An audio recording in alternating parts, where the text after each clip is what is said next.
Good afternoon and welcome to this session, which I am so excited is in person. This is my first time moderating in person in years, so I'm thrilled to be here with all of you. I'm Catherine Bell from Quartz, which is the global business and economics news publication. And I'm thrilled to be here with this amazing panel, who I'll introduce in a moment, to talk about designing for inclusion. According to the WHO, well over 1 billion people have disabilities. That number is increasing quickly, partly because of chronic diseases, including long COVID, and also because of the population around the world aging. So beyond the moral imperative for including people with disabilities in the decisions we make in businesses, both from a workplace perspective and just as importantly from a design and business model perspective, it's also really good business. So there's been plenty of research that has shown that companies that do this outperform their peers in everything from profitability to innovation and pretty much everything in between. So what is inclusive design? It's not just accessibility. It's really involving customers who live with disabilities in every part of the process so that they're informing decisions from the very beginning all the way through development of products and services. And so the other thing that's really important about that is that products that are more inclusive don't just create new ways for people with disabilities to participate in social and economic life. They also end up with products and services that tend to be better for everybody else as well. And the private sector has been increasingly important in making this happen. And part of that is due to Caroline here and the World Economic Forum. So at the annual meeting in 2019, a collective of 500 businesses launched something called the Valuable 500. And I was here that year, and I remember how much buzz there was about it. It was amazing. And it's an initiative with the objective of setting a new global standard for workplace equality and disability inclusion. It engages 500 private sector corporations to be the tipping point for change and to unlock the business, social, and economic value of those 1.3 billion people living with disabilities around the world. So I will introduce our panelists and we'll get going. So Caroline Casey is the founder and director of the Valuable 500. Sigve Brekke is the president and chief executive officer of Telenor Group in Norway.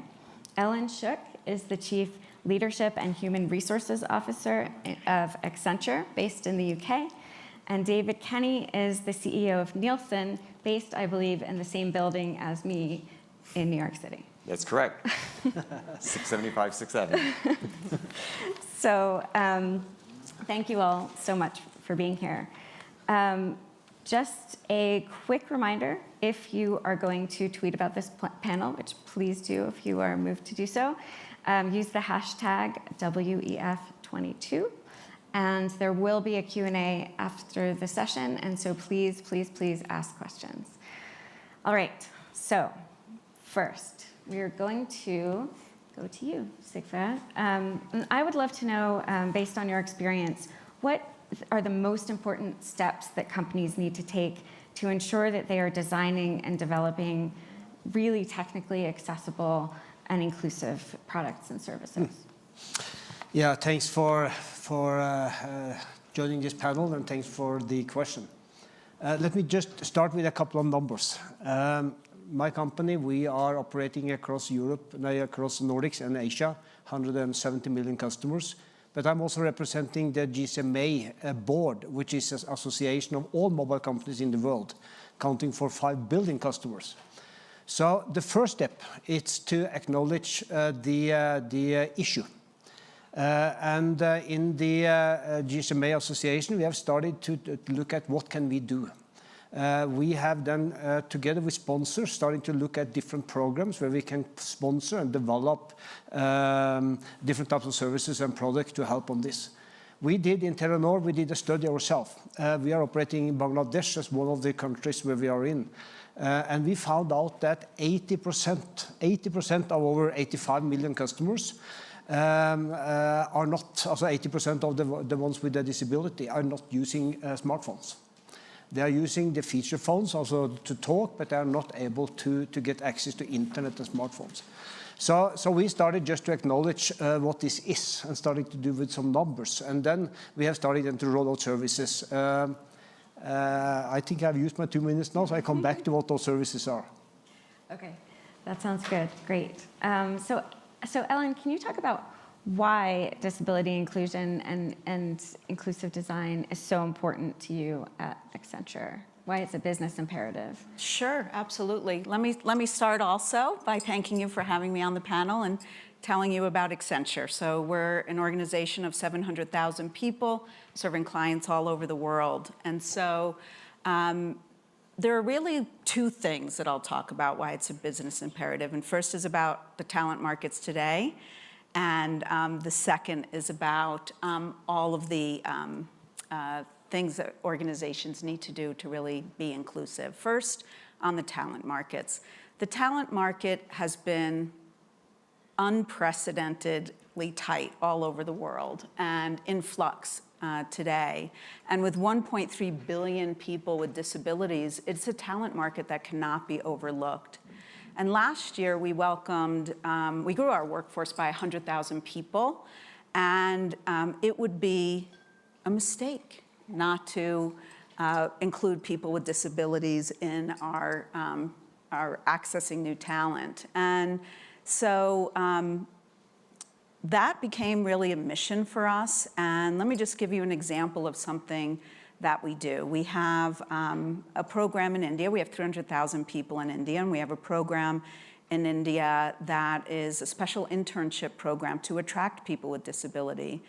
And there's a young man named Debendya who lost his hearing when he was 8 years old. And while he studied computer science, he was not clearing interviews for many, many companies. So we invited him to join our internship program, which is really about focusing on new beginnings for people, to give people job skills so that they have relevant technology skills for work. And whether they come work for Accenture or not. Well, at the end of his program, he actually started with us and now is on an incredible career path opportunity as a software developer, which is a skill in very high demand and very short supply. And I think when you think about that, it's just a talent imperative. And in an organization whose purpose is to deliver on the promise of technology and human ingenuity, you really have to build diversity, but more importantly, inclusion into your talent practices every single day.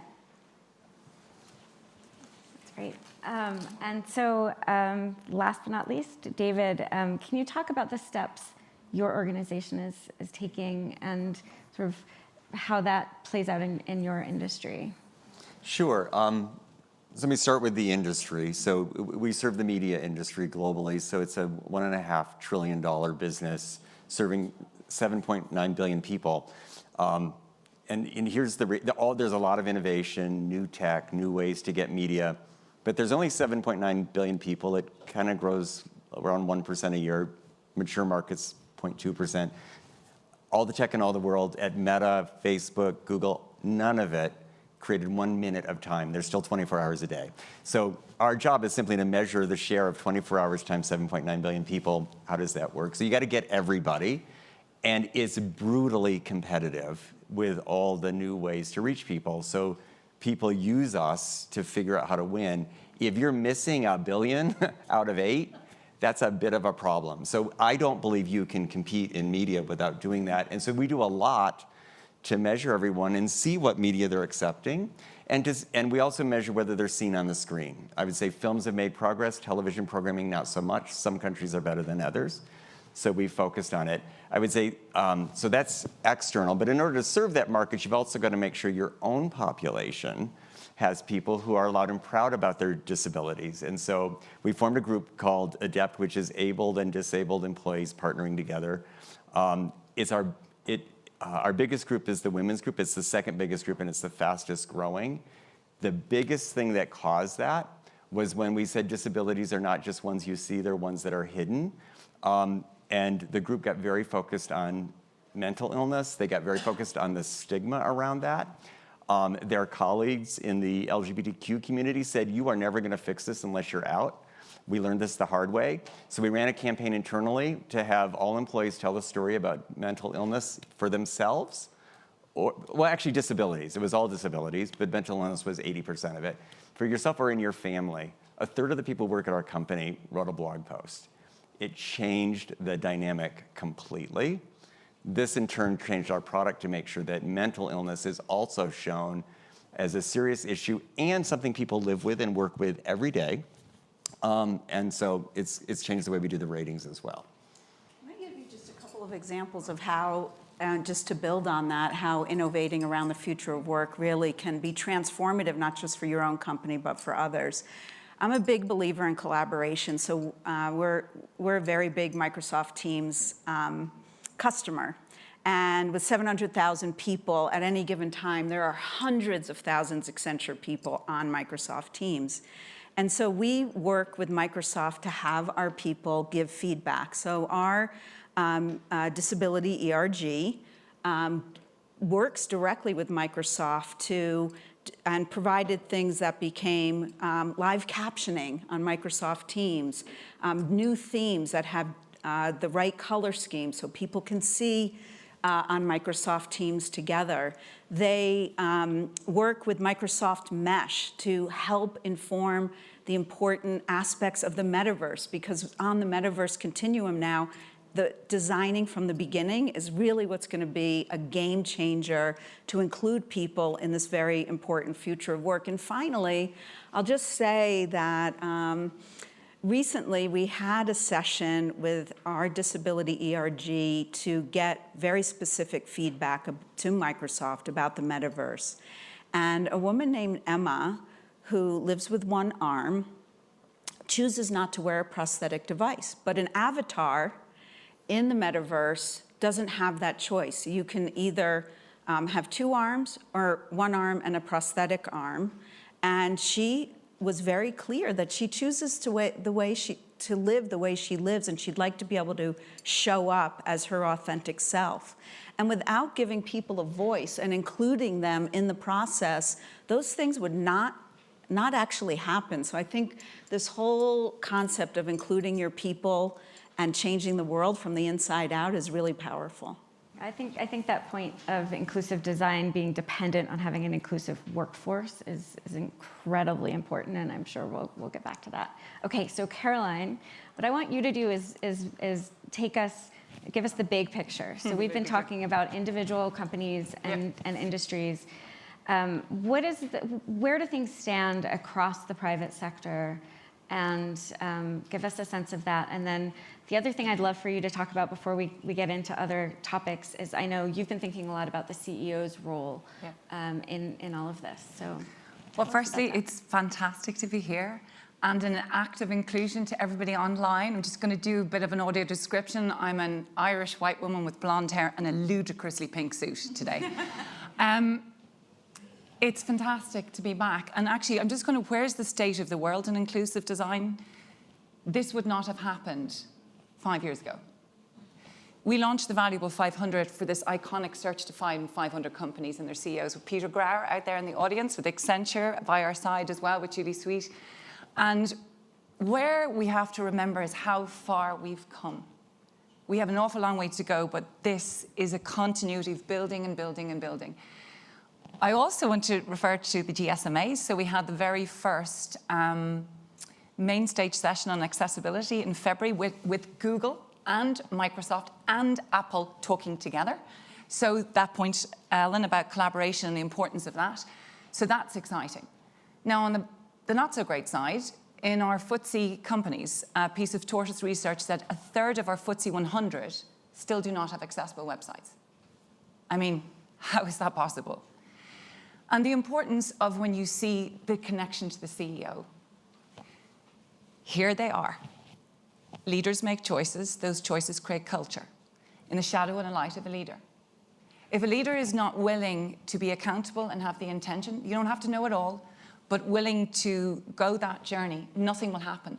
Because before, it's not like companies weren't doing inclusive design or they weren't doing accessibility. It was just really piecemeal and discretionary on passion, and it wasn't connected.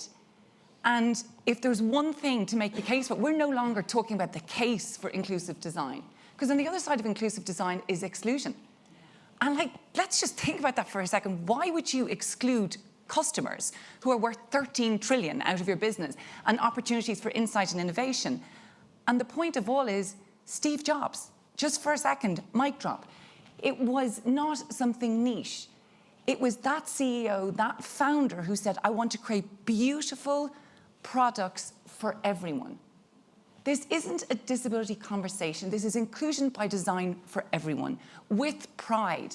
And yes, there's a moral imperative, and yes, there's a business opportunity, but today, and when you're hearing Ellen speaking about talent, the competition for products, and to keep our customers, you have to. It's a risk now. It's a risk. It's no longer, can you make the case for inclusive design? No, don't need to. Absolutely. And There is a financial business case. Oh, there is. It's 13 trillion. No, it's 13 trillion when you look at the spending power of disability. And with a mother and a father, we'll just say, that's 54% of our global economy. Exactly to your point, David. Like 7.9, why would you leave out 1.3 billion? Like, no. So it's, and if you even think about Coda winning an Oscar, right? Look what that showed. It gets the excitement moving and going, and we need to keep saying that. But the thing I worry about is if we don't have it all right, people are so frightened to begin because they're so frightened of getting it wrong. Yeah. Can we just accept we're not all going to get it right when we're innovating? Because part of innovation is failure. And that needs the leaders to give permission to the business, investing in the business. That makes so much sense. Yes. No, just following on your passionate way of looking at this. I completely agree. The whole issue of diversity, the whole issue of inclusion has nothing to do with other things than actually business. It's hardcore business. So when I, in my intro, said that we found out that 80% of people with disability didn't use our services. Of course, that's business. You throw it away. Exactly. So what we did as a next step was, of course, we have several people with disabilities in our company. But as a next step, we started to invite in people that were falling outside the labor market. So we started with what we called open mind programs in several of our business units, where we invited in people with both physical and mental disabilities. We trained them for a year in Telenor, and then they could apply for jobs in Telenor or be ready for, with a resume, actually that was credible to apply for jobs outside Telenor. And we just saw how that changed the culture in Telenor, that we actually cared about those people that were not able to get an ordinary job, and then inviting them in, training them, and how that also changed the mindset on our people, the ones that make products and services. Starting to think about it from a business point of view, not from a, what should I call it, humanity point of view or doing something good point of view. This is core business. Because you've got to connect. If you want to serve that market, you've got to have the talent in the business. Exactly. And that's the circle. That's the economic circle of it. So. And they have to feel comfortable and supported Culture. enough to be able to ask the hard Yes. questions when somebody's making And a I big go there mistake. myself as a CEO to talk to those that are in this 12-month program. Just to show that I care, but also to them from the top send a signal to the rest of the employees that this is important for us. So it starts from the top. Can't wait for you to join the Valuable 500. Just saying. Do you have your paper for him to sign? So getting kind of practical for a moment, Yeah. what are the factors that need to be addressed first, and sort of what are the most important ones, and what's most important to keep in mind when a company is trying to address this issue in order to make it move as smoothly and as fast as possible to really get results? Watch the fast a little bit. I think it's really important that you listen and observe. You won't get it wrong if you let the people who are empowered by their disability tell you what it means to them. The most important, one of the things I learned just this year as we were starting to reopen offices was, because we went to a hoteling concept, and that was good for a lot of people. all of our folks on the autistic spectrum, absolutely not. They needed to go back to the same place. And they told us some things that were important. We've had a number of people join us because working hybrid actually works for them. Public transportation is terrible for people with some physical disabilities. They told us ways it could work differently, but we had to just not try to rush the answer, but just shut up for a couple of months and listen. And for me, learning listening skills, observation skills it's maybe a better leader for everybody, but we've led with this. So I think it's just really important you like zip it and listen and observe. People will tell you what to do. You won't get it wrong if you just pay attention to them. And can I add to that, by the way, it's really hard when you get it wrong not to be defensive, to try to fix it. I mean, I'm a person, I'm registered blind, I have ocular albinism. I was working for Accenture, actually, and I never told them. I didn't disclose. This is 22 years ago now, so the lines on my face show that. But it's because you're not sure that you're safe. So this issue of the culture that you spoke about, getting people to tell stories, I think, please do not underestimate the power of creating space for people to tell stories, because what we know is 80% of disability is invisible. And so we estimate in our companies, in our valuable 500 companies, of which we represent 22 million employees across the world now, that anything between 10 to 13% of those 22 million employees have an invisible disability and are not disclosing.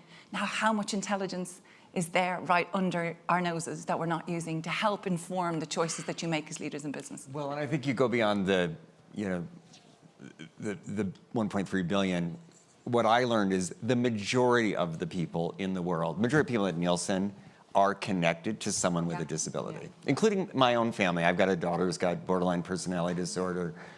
To say that proudly has been great for her and great for me, but it's changed. And I think getting rid of stigma and having everybody tell their story, you will find it's the majority of your people. Yeah. It's not a subset. And I think that the whole concept of leadership, to answer your question, is super important, because modern leaders are very transparent, and transparency builds trust. And I think the way we talk about it at Accenture is progress is greater than perfection. And we're very transparent about that. And we say, we're going to try these things, and we're going to keep moving forward. We're going to make progress. And it's better than trying to get everything perfect, else we would never move forward. And so I love that. You just have to have the humility to say, we might not get all of this right, but we're going to keep moving forward together. And so what do you think are still, I mean, it feels like you're talking about a lot of progress. I know that's spotty. So what are some of the industries you think, I mean, this is partly a question for you, that are really leading? I'd love to hear more about that. Like, where should we be looking for examples? And what are the industries that you think have more work to do? So on the point of not shaming anybody, we're not going to throw anybody on the bus. So of 500 companies right now, I can say 77 come from the financial services sector. And the reason for that is because you want to keep the customer, right, from cradle to grave. So you've got to look at the life cycle of a customer. And therefore, to your point as well, like, let's remember, by 2030, 60 to 80% of the wealth is going to be controlled by people over the age of 60. So the older you get, sorry to say it, but things don't work so well, right? So that's our touch point on disability. So the financial services sector have been very strong. Originally, actually, it was the fashion sector wasn't. I mean, they were quite slow to the table, and now, I mean, what have we seen in the last 18 months? I mean, it's so fun. It's exciting seeing Gucci's campaign with Ellie Goldstein and Tommy Hilfiger and Kirk Geiger and friend Sinead. Yeah, I mean, like, this is when you go, oh my gosh, this is the kind of exciting juice of it. And I think the more we see things in front of our faces, I think the more that we're adapting. And I think this point, you can't just keep underestimating different cultures, different country cultures and different contexts do affect it. So you might have Microsoft in America is very different to Microsoft experience in a country in Africa, and you have to understand that. But the intentionality, I think the intentionality has to come from the leadership from the top, and how it's locally adapted has to be, you have to understand that nuance. So, yeah. But definitely financial sector. And I think that what we also need to see is the B2Cs, it's very powerful. Like when you think about Procter & Gamble, who are making tactile designs for packaging and pregnancy tests for people who are visually impaired. And then I think that B2C, because it's so market driven, you know, I think you've got to understand there's different levers, tech industry, comms industry. So it just depends. Different levers, different times. Yeah. No, I think there are, well, first of all, I'm very surprised when I have visited some of the people we have brought in with disabilities. I'm very surprised about their capabilities. And especially those actually that had mental disability. What they were capable of when they just came into the right setting, when they had trust, when we provided them with tools that they could use. And I'm really proud to see that after 10, 12 months, they came out and were able to just do work that they wouldn't have been even thinking about before they came into this program. So I think there is a big resource, underutilized resource laying there actually for being picked up. Right. Secondly, I think in a more and more digitalized world, I think that there are more and more that people with both physical and mental disabilities can contribute with. But it is about to make that internet or the services, digital services, possible to use for them. Practical example. We have started a service in Pakistan, for example, with people with hearing disabilities, starting to provide over internet sign language in 6 different languages. And the way that enabled a lot of people to actually learn something that they wouldn't have otherwise learned, just because they were not subject to teachers with sign languages out in the villages. That's one example. Another example is another company, Telefónica from Spain, the way they used video content to explain things in a very different way for people that were not able to read, for example, or people that were not aware of accessibility to public facilities and others. So the digitalization in itself provides new tools and new ways to actually include those with disabilities. Right. So I have it says we're looking for things to fix. For the advertisers in the world involved with media, we really need to push this. So the media switch where people are largely watching streaming, so algorithms show you. So people tend to see more of what they've seen before, which means they're seeing, if they're not comfortable and they haven't seen a lot of inclusive programming, they're not going to see more. We have to force the algorithms to help people see things they haven't seen before. We've got to drive discovery so that we don't end up around the world in these echo chambers. Because there are people who are in a non-inclusive world. There are people in a non-disability world because they just don't see it. So I really think media's got to take more accountability, and those who fund it, which if it's ad-sponsored, ads can help. We've got to push this. We've got to help everybody see what they don't see. That's really interesting. I never thought about it quite that way.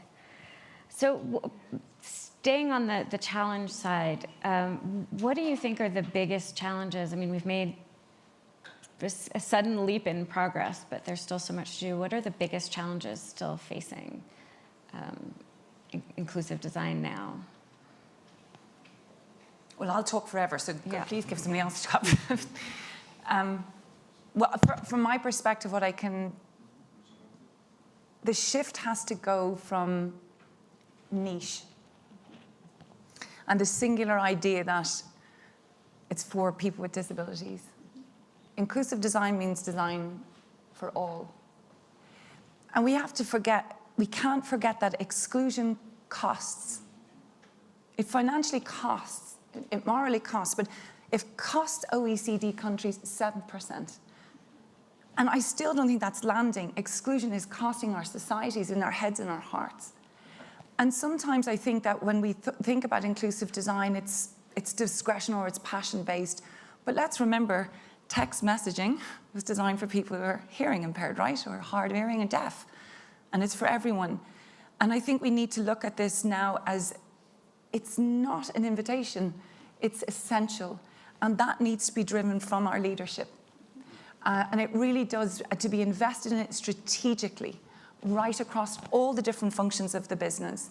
And if that doesn't happen, it's just going to keep bunny hopping around, because what I've noticed, as we all have in the inclusion and belonging and diversity space, we still are seeing the tension between pillars like LGBTQI competing with gender, competing with race, and that is ridiculous. Inclusive design is for everyone, and it needs everyone's voices at the beginning of the process.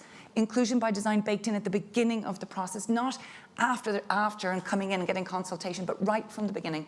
And if we don't do that, as we're building this new metaverse, I mean, how do we do that if we're not getting the voices at the table at the beginning? And that one's a huge opportunity. So I would add, I mean, in our world, what we're trying to do is watch the language. So great. we talk a lot about winning because, and winning, we measure market share, so winning by winning market share, because then you have to start with the total market, and this is about big segments. I'm very wary of terms like ally, because that implies I'm helping someone who needs help. Disabled people don't need allies. They need you to get out of the way and listen to them. So it's about voices. And so I think the more we do to actually make this about winning, giving everybody a voice so that you're not losing a part of your workforce or you're not losing a part of your market, is the way I think people get there. I do agree with you. We're not going to get there if it is viewed as an incremental thing. No. You got to start over. You got to say, this is the total market. And join the dots. Like, can you believe in the war in the Ukraine, we're still not seeing inclusive emergency aid? Is our philanthropy, is our contribution as fund, is it inclusive of? So you think about people in the Ukraine, who's left? Are we designing our emergency systems to help people? So it's trying to be mindful in everything that we do. It's joining the dots. And if we don't join the dots, actually in everything that we do, I think that's where we tear away so much of the progress. Ellen, were you? Yeah, I just think that I'm a big believer in education. And just by the very fact that in 2019, this was the first time that at the World Economic Forum this discussion was had.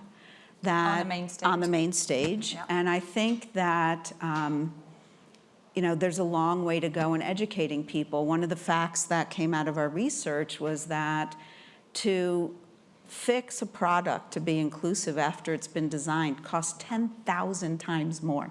10,000 times more. What business leader would not listen to that and start to figure out how to build products for all? And I think that education has a long way to go, and I think your organization can change the world, really, through that. Well, it's you having this, imagine this 500 times. No, but seriously, system change can happen, simple acts being done multiple times, all these organizations learning from each other, because none of us have it right? And collaboration does accelerate the pace of change. But I can't wait till you compete. I love competitive collaboration right now. But when you start poaching each other's disabled talent or inclusive design talent, win. When you stop collaborating and competing, win. And one thing that is really scary, in our Fortune 500 companies, we only have 6 chief accessibility officers. 6. So that's what I'm saying. That is the biggest risk if we don't push this right up to the business, to the voice of the leadership. David. I wanted to build back on the education point, because I think this is also a learning we've had, is be careful of formal education. For a number of reasons, formal college education isn't the path for everybody with a disability. It's not designed for them. It needs to be redesigned. For everybody, whether you have a disability. Exactly. I think the more we're looking at skills, the less we're looking at degrees, the more we're going to find that we find so much new talent to bring in. And I think this, back to inclusion, it's got to go all the way down to that. Let's include people on their skill set and build their skills. So I'd love to throw it out to all of you if you have any questions. Yes. Do we have a... There we go. Excellent. Thank you for this discussion. My question is for executives in companies, each of you running a business. The idea of a fixed disability, you have a diagnosis, you know exactly what it is, it acts the same way at all times, seems to be so far where our conversation has been sitting, but many people with disabilities have quite changing conditions outside of mental health, but physical health, where they might have very unpredictable things happening. And my question is, as managers of businesses, how do you create accommodation for people who might have really sudden, severe, unexpected episodes, want to keep a job and persistence with a company and colleagues, but actually might need extended and unpredictable times out? I'll take that question. to Yeah. start. You know, at Accenture, we have something called the Global Accessibility Tool, which sounds very basic, but I believe it was the first tool of its kind. And it allows our people, all 700,000 people, to get the accommodations that they need, whether they've disclosed a disability or not. It can range from someone needs sign language to whatever it is that they need. And the power of it, I believe, is that it's centrally funded. So, you know, all countries that we operate in don't get to say, I can't afford to do this. Julie, our CEO, our chairman and CEO, is committed to providing these accommodations, and they can range from whatever people need, and they change, just as you say. And that freedom to come forward and ask for help, we say it very simply. At Accenture, asking for help is a sign of strength, not a sign of weakness. And I think by just giving that access to people has really been game-changing and has made us an employer of choice. Because people know they'll be welcome and they'll have the tools and support, whatever that may be, that they need. And can I just say to your point, thank you for bringing that up, because 80% of disability is acquired. And that's between the ages of 18 and 64, which is the workforce state. And you're absolutely correct. And the only way that we can help move this dial forward is creating those cultures of trust. I know it's becoming like, you know, a bandied around word, but these cultures of trust where we have the storytelling, where we have people speaking to different experiences, and this centralized approach to accommodations. And can I just say, accommodations before the pandemic were seen as expensive. Well, we can't accommodate. And then we're going through COVID, and every single person needed an accommodation, right? You didn't have to have a disability to have an accommodation. And that centralized approach is a game changer. It is a game changer because it means that you as a person doesn't have to keep coming out all the time and having to justify yourself, which is incredibly exhausting. So yeah, really good point. I think oh, sorry, go ahead. I'll just add one thing, because this is something that we added to the accommodation tool, which is our accessibility centers. We have 19 of them now, and with people returning back to offices, we'll have 40 by the end of August. What are those? You get to, if you need some assistive device, so for example, we have a woman in the Philippines who doesn't have hearing, and she needs an assistive device. She went into our accessibility center, physical center, and tried 30 devices. She didn't just go into the tool and said, I need an assistive device, and we mailed her something. No, she went in, got to choose something for herself on multiple factors. Does it work? Can I hear better? Does it look like I want it to work? Can I take it home with me? And those things, making it hyper-personalized, are so validating for our people. They just really feel human. And after all, isn't that how we want all people to feel as human beings? I just want to come back on the, because your point about things come and go. The best way we found to deal with that is through a lot of manager training. And back to keeping people competitive, our managers compete on how inclusive they are because we survey everybody. Did you feel accommodated? Could you achieve your full potential? Did you feel respected at work? There's some things that are important. I just think there's no substitute for managers who listen. Central programs only go so far if managers aren't 100% in sync with them. And what you're describing is really where the managers are important. People have to be able to say, I need 2 weeks, and the manager's gonna say, I get it. If it's gotta go through some system, it's gonna fall apart. Can I just pick up on that? Just a really personal story that happened about 10 days ago. I was flying to Tokyo, so I had to go for a particular PCR test. It's a really well-known clinic in Dublin. And I went in the door. This is such a small thing, but it's to your point. And I can't fill in a form. And I just said, look, I'm going to need some help filling in a form because I'm vision impaired. And the person behind the mask cursed a good few blue Irish words and threw her eyes up to heaven. And in that moment, it's been a while, obviously, because I haven't come out, and I was so shocked, and everybody else in the room was so shocked. And all that had required is that the people would have had training. When somebody like me would come in, so she was embarrassed, I was embarrassed. It was a whole thing, and it was so simple. Yep. That it's just, we all have different needs, whether you can see, whether you can hold a pen, you know, that I wasn't a burden to.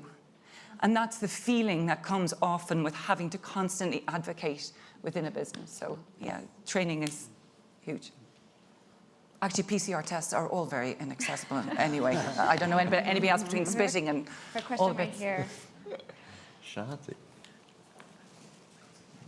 Hi, thank you so much for this wonderful discussion.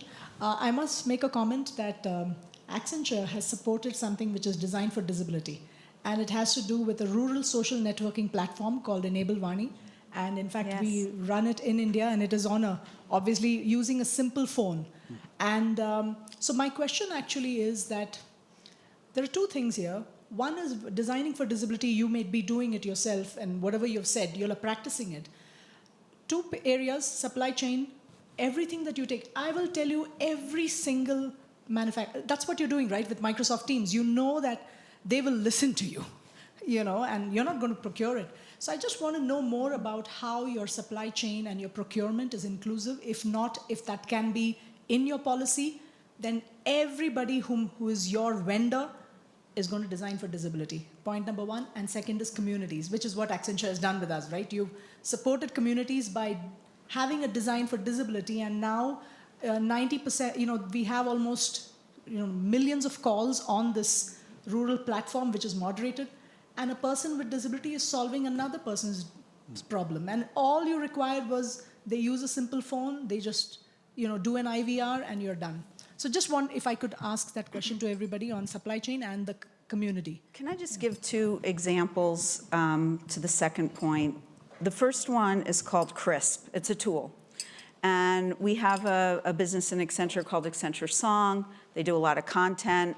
And they developed an artificial intelligence tool that helps designers of, let's say, websites make sure the content is optimized for consumers. Do their eyes go to the right place? Are the colors appealing?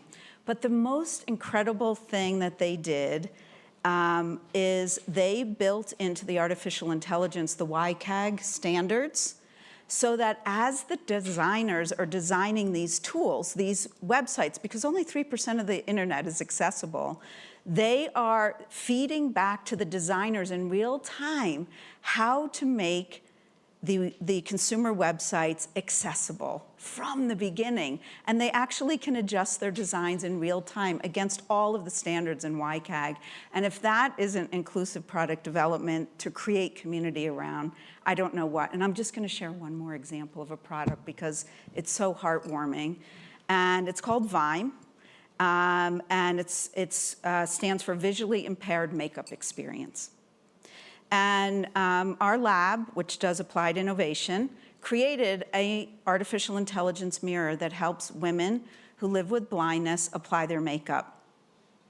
And why is that important? Because it's very difficult, if not impossible, to feel like you can do that yourself and go out. And this tool, I watched a video of it, helps the women apply and correct their makeup. And at the end, it says, you look beautiful and you're ready to go. But those are things that allow people to participate in communities that never were able to participate before. And for me, that whole theme is creating value by leading with values. That's a good example of a product that I think would be needed far beyond visually impaired community. I could use it, seriously, because my eyesight's declining and it's really hard to put makeup on. So Shanti, I would say, first I just want to be honest that our supply chain focus has been on racial and gender diversity, and I think that you're doing something great and I want to learn more. So I just want to be clear, like, for me, it's a great idea. On the community part, where we are bigger advocates, and it comes as our work, our work to measure market share starts with census. So we're spending time with the census bureaus of the governments around the world to make sure that everyone's counted. And it's funny because right now we're dealing with the rebuilding in Ukraine, like because we're in every community in Ukraine and we're operating it. But I actually think Ukraine's gonna be a place when they come back. Let's make sure they're all there. And I think the government census is really important for us to take on in India and Pakistan. So that's the part we're doing that I'd love to work with you on. We are totally out of time. So I'm going to take 10 seconds to say thank you to everyone. I think the most important things are it has to come from the top down. You have to listen, and you have to do it. Everybody has to do this. So thank you all for being here. Thank you to this amazing panel.